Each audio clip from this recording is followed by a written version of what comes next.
Hello everyone, let's do the paper 6 alternative to the practical May-June 2025.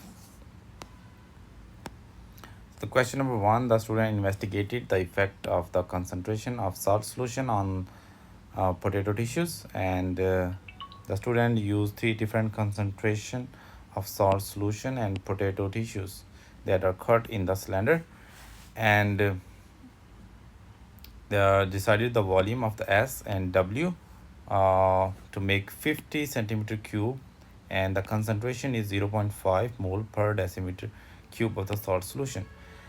So they ask you to complete the table by writing the volume of S and W.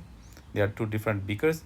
So if you see the S1, the volume is 50 and centimeter cube, and the volume of the water is 0. So our final concentration is 1.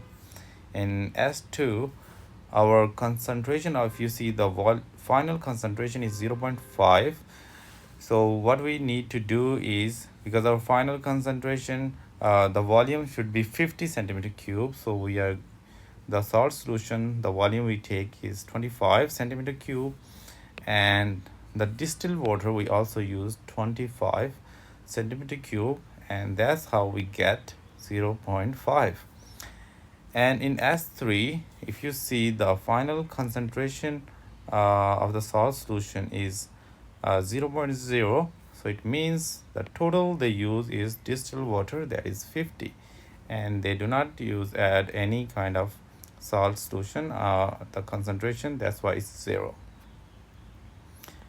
The next question, they ask you to measure the total length of the 10 potato disc.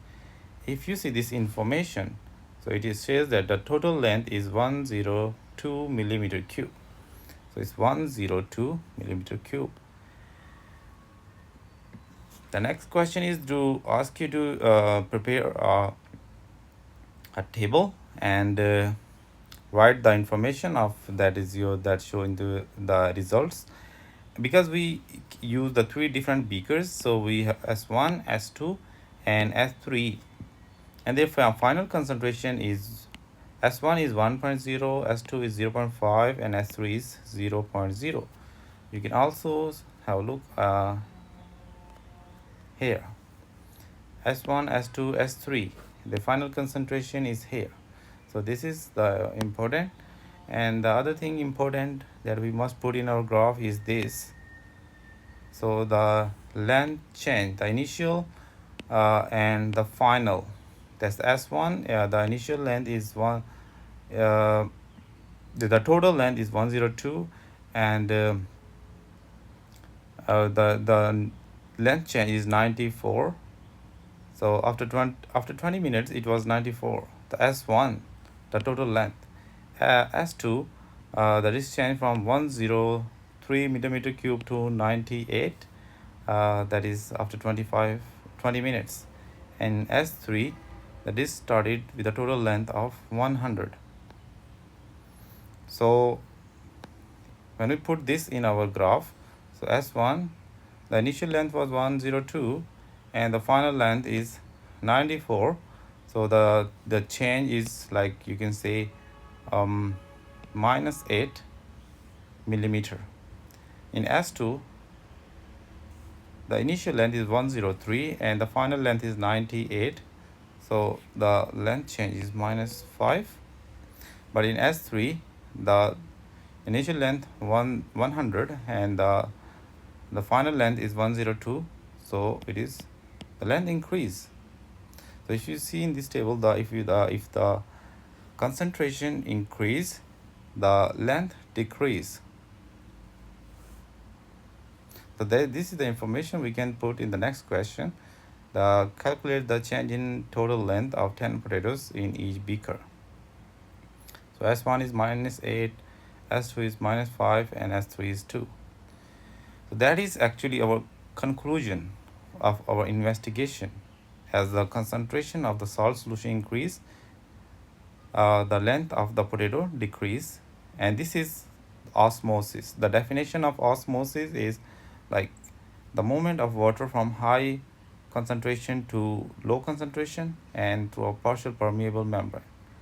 So what is a dependent variable in our investigation? What we observe, what we calculate in our investigation is the length change of the potato. Why student use 10 potato discs instead of 1? So to make it more clear, our investigation more obvious, if we're using 1, we cannot see the big difference or big change. By using 10 potato discs, we can make it more clear, more obvious. What is the one safety precaution the student should take when preparing the potato disc? So he should, like the cutting potato or the use of knife is the safety precaution, and he should use the gloves, or you can say that he should cut the potato on the table, on the surface, or away from the body. The next question is they use a few drops of an indicator solution and the color change from blue black. So what is the solution? They ask you to identify the solution because using the potato, so it is the starch, so we use the iodine solution, and the conclusion is that because there is a positive change, the color change, so the potato has the starch. The next question is they show us the leaf and we have to draw the diagram. So when we are going to draw any diagram in the exam, remember the 4 things that your diagram must be bigger. There should be no shades. The lines should be continuous. There should no broken lines, and the last important thing is the obvious features, the like the veins you can see in this plant, and the margins and the surface. The important things are you must need to show in your diagram like this. It should be bigger, no shades, continuous lines, and the margins. You can get the full marks. Next question is the measure the length of the PQ. So if you measure the length from PQ by using your ruler, so I have measured this, that is 63 millimeter. Next is to they give you the actual length 39, and they ask you to measure the magnification. So we know that magnification, they give you the formula here, m equal to I over a. So our image is 63 and our actual length is 39. Just divide, so you get your magnification, that is 1.6. The next picture question, they give us another leaf of tomato plant, and the leaf is narrow than the potato leaf. So I want you to compare these two leaves and write one difference and one similarity.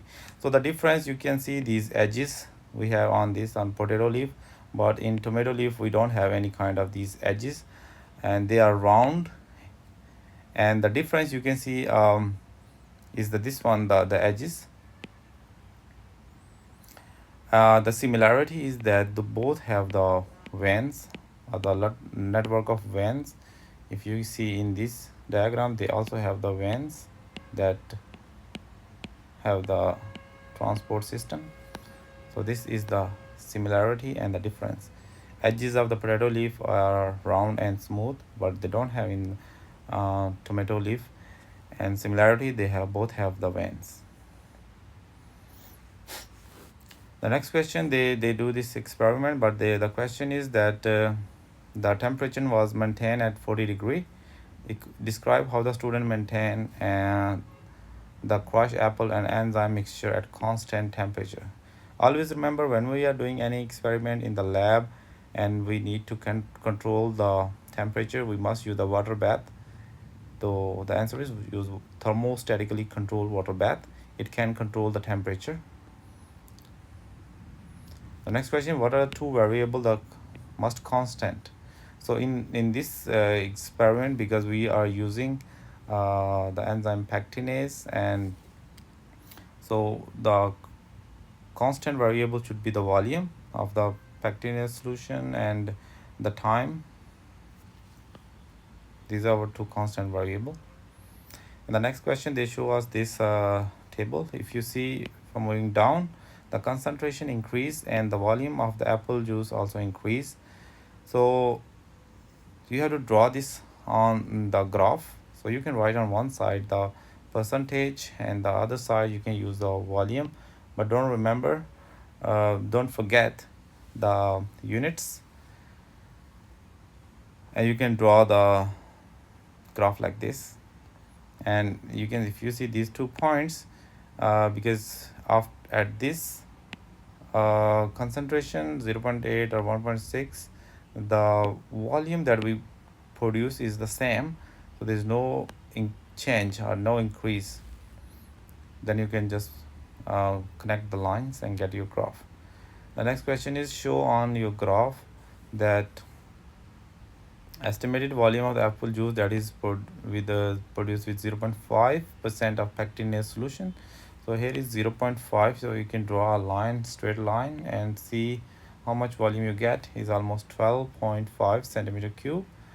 So what is the effect of pectinase solution on the apple juice production? So I just said that if you see this, as you increase the volume, the concentration of pectinase solution, the volume of the apple juice produced is high, but after 0.8, no matter how much concentration you increase of pectinate solution, the volume do not increase.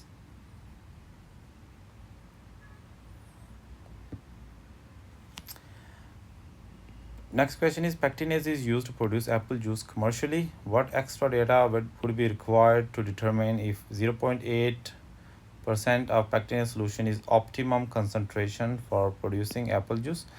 So if we want to need extra data, we need to repeat the experiment, and we can use different kind of concentration of the enzyme, and then we